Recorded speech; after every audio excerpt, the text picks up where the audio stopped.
तीसरी तिमाही की जीडीपी में अमेरिका से लेकर चीन तक भारत के आंकड़े से पिछड़ गए हैं। विदेशी नीति में झंडा गाड़ रहे भारत की आर्थिक विकास अब दुनिया के 2 विकसित देशों से आगे निकल गई है।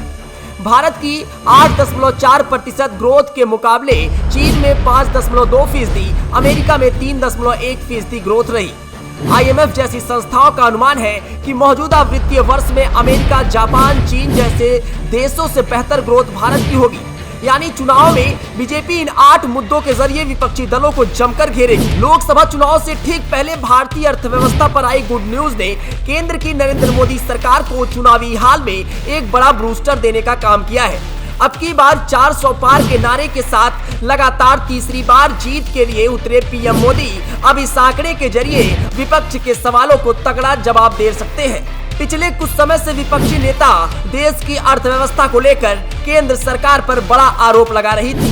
मैन्युफैक्चरिंग, माइनिंग और कंस्ट्रक्शन के क्षेत्र में जोरदार ग्रोथ ने देश की अर्थव्यवस्था को रफ्तार दे दी है। ये 3 ऐसे क्षेत्र हैं जहां नौकरियां सबसे ज्यादा मिलती है।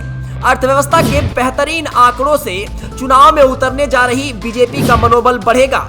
पार्टी मिशन 400 के लक्ष्य के साथ अपनी पूरी ताकत झोंक रही है। देश की आर्थिक स्थिति मजबूत होने से अब वो विपक्ष के हमलों का सही तरीके से जवाब दे पाएगी।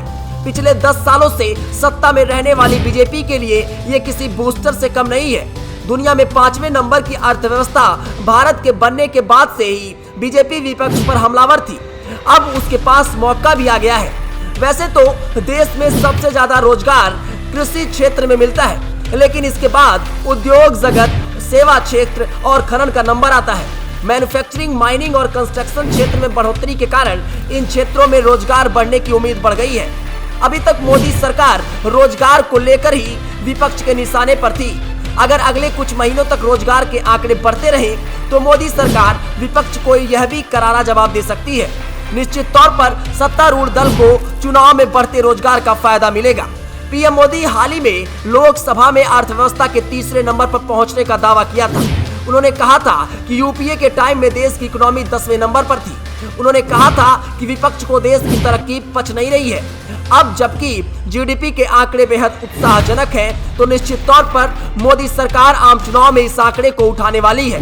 देश की तरक्की का फायदा देश के साथ साथ सत्तारूढ़ बीजेपी को भी मिलना तय माना जा रहा है। आर्थिक मोर्चे पर मोदी सरकार का लगातार आलोचना करने वाले विपक्षी दल अब बैकफुट पर आ जाएंगे।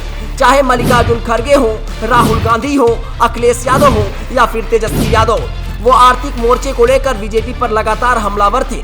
खासकर रोजगार की बात को लेकर जिस तरीके से अर्थव्यवस्था ने रफ्तार पकड़ी है, निश्चित तौर पर उसका फायदा रोजगार के मोर्चे पर भी मिलने वाला है। अगर रोजगार के मौके बढ़ेंगे तो सरकार के पास उन आंकड़ों से विपक्ष को जवाब देने का मौका रहेगा। पीएम मोदी ने कहा था कि बीजेपी का लक्ष्य इस बार 370 सीटें जीतने का है। इसके अलावा एनडीए इस बार 400 पार के लक्ष्य के साथ मैदान पर उतर रही है। आर्थिक गतिविधि बेहतर होने के बाद अब बीजेपी मिशन 400 के लिए और अधिक आक्रामक तरीके से मैदान में उतरेगी। पार्टी लोकसभा चुनाव में इस मुद्दे पर विपक्ष पर हमला करने की शुरुआत कर दी है। नए जीडीपी आंकड़े आने के बाद बीजेपी के पास लाभार्थियों के साथ साथ अब उनके पास मजबूत आर्थिक आंकड़े भी मिल गया है। यानी बीजेपी अब अपने सहयोगी पार्टी के साथ मिलकर नई योजनाओं के साथ मैदान में उतरने वाली है। इस चुनाव पर क्या असर होगा ये तो मई में आने वाले नतीजे बताएंगे, लेकिन इतना तो तय है कि इस मजबूत आंकड़ों के साथ बीजेपी फायदा जरूर उठाना चाहेगी।